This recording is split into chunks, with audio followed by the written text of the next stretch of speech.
Hey, it's Coach Meg here with your tip of the week, your guide to gear. I want to first start off by saying that none of this gear replaces poor technique, so you should always be working on form. So the first piece of gear I'm going to talk about is the wrist wrap.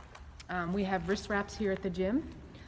So wrist wraps are good because they provide support and stability of your wrist, and it's especially good and useful for heavy overhead movements.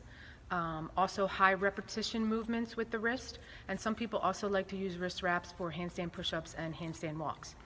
The next piece of gear is the weight belt. Okay, we have these here at the gym as well. They come in various sizes. The weight belt is good because it supports the spine, stabilizes your spine, helps with intra-abdominal pressure. Also, but I should say though that before you start to use a weight belt, you should really work on stabilizing that spine and work on breathing prior to using a weight belt. Weight belts are good for when you're lifting weights that are greater than 85% of your 1 rep max to help give you some support. The last piece of gear I'm going to talk about is shoes. Bill has a common joke in the gym is how many times can a CrossFitter change shoes during a workout, and you could change shoes quite a bit. So I know myself, I come in and I have running shoes, and I use them for most workouts because they feel good on my feet. I had a heel issue years ago, so I went to a running store, they fit me for these shoes and inserts, and so I swear by these sneakers and I just keep buying the same pair. But you'll see folks here in the gym wearing lifters. So lifters are good for Olympic lifting.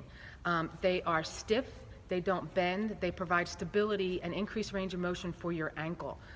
So especially for squatting, they're really good for that.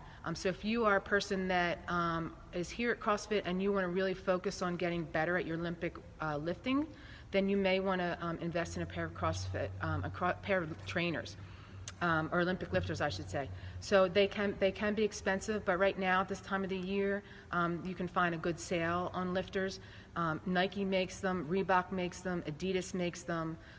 So it's up to you. Maybe talk to a few people at the gym. I've had these for a number of years, and I don't feel the need to get a new pair.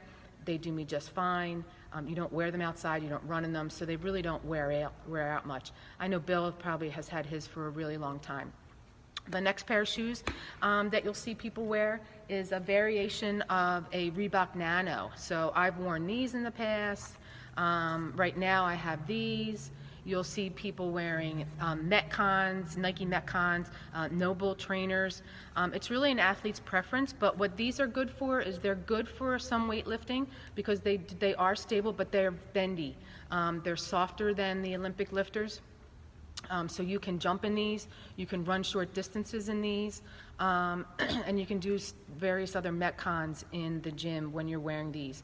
But it's really up to you what you want to wear, so maybe try some on. I know that New Balance has come out with a pair of cross-trainer, CrossFit shoes that I'm interested in because they have a wide toe box. I have a problem with, I need a wide toe box up here. The Metcons weren't wide enough for me, so they didn't really. I didn't really prefer those. But so far, the Reebok seems to be the ones that I like to wear. And I think that's about it. That's your guide to gear from Coach Meg. Have a good day.